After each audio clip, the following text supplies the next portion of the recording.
নমস্কার বন্ধুরা, কেমন আছো সবাই? আশা করি সবাই ভালো আছো। আমিও খুব ভালো আছি। আজকে তোমাদের আমি রান্না করে দেখাবো হাঁসের মাংস। এর জন্য হাঁসের মাংস রান্না করার জন্য আমি এই যে কড়াইতে একটু তেল আর লবণ হলুদ দিয়ে আলুগুলো ভেজে নেব। হাঁসের মাংসতে আলু দিলে খেতে ভালো লাগে। এই যে হাঁসের মাংসের জন্য আলুটা আমি ভালো করে ভেজে নিচ্ছি। এদিকে আমি মাংসটা ভালো করে কেটে ধুয়ে বেছে নিয়েছি। এই যে দেখো, এখন এটাকে ম্যারিনেট করব। এর জন্য দিয়ে দিলাম হলুদের গুঁড়া, জিরা বাটা, আদা বাটা,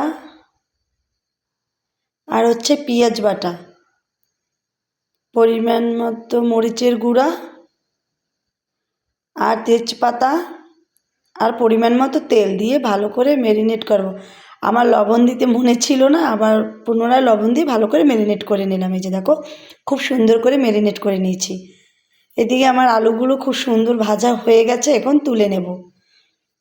এই যে আমি আলুগুলো তুলে নিচ্ছি।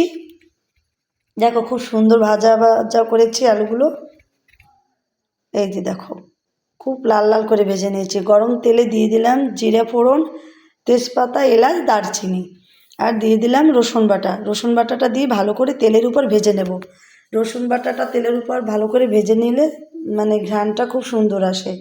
এই যে ভাজা হয়ে গেছে, এখন আমি মাংসগুলো দিয়ে দিলাম। মাংসগুলো দিয়ে ভালো করে কষিয়ে নেব।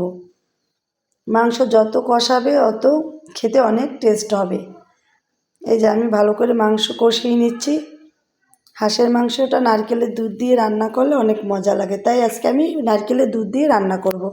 সামান্য পরিমাণে একটু চিনি দিয়ে দিলাম, যাতে মানে কালারটা সুন্দর আসে। এই যে আমি নারকেলের দুধ দিয়ে দিলাম কিছুটা পরিমাণ, দিয়ে ভালো করে কষিয়ে নেব। এই যে দেখো, আমার প্রায় খুব সুন্দর করে কষানো হয়ে গেছে। এখন আমি বাকি নারকেলের দুধটুক দিয়ে দেবো। এই যে দুধটা দিয়ে দিলাম, এখন ভালো করে কষিয়ে নেব। এই যে দেখো, আমি সুন্দর করে কষিয়ে নিচ্ছি। এই মাংসটা আমি প্রেশার কুকারে করে রান্না করব। এই যে আমি প্রেশার কুকারে উঠিয়ে নিয়েছি। প্রেশার কুকারে পরিমাণ মতো একটু গরম জল দিয়ে দিলাম। কয়েকটা ছিটি দিয়ে আমি প্রেশার কুকারে নামিয়ে নিয়েছি। দেখো, খুব সুন্দর সিদ্ধ হয়েছে, কিন্তু প্রেশার কুকারের মাংসটা একটু জাল দিলে আরও টেস্ট বাড়ে খেতে। এখন আমি একটু চুলায় আবার ভালো করে জ্বালিয়ে নেব।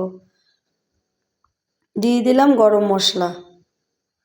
গরম মশলা দিয়ে কিছুক্ষণ ভালো করে জ্বালিয়ে নেব। এই যে দেখো, আমার প্রায় হয়ে গেছে। এই যে খুব সুন্দর হয়ে গেছে, এখন আমি নামিয়ে নেব। এই হচ্ছে আমার হাঁসের মাংসের ফাইনাল লুক। দেখো কেমন হয়েছে। আমার ভিডিওটা যদি তোমাদের ভালো লাগে তাহলে অবশ্যই লাইক কমেন্ট শেয়ার করে আমার পাশে থাকবে। সবাই আমার সাপোর্ট করবে। সবাই ভালো থাকবে। টাটা।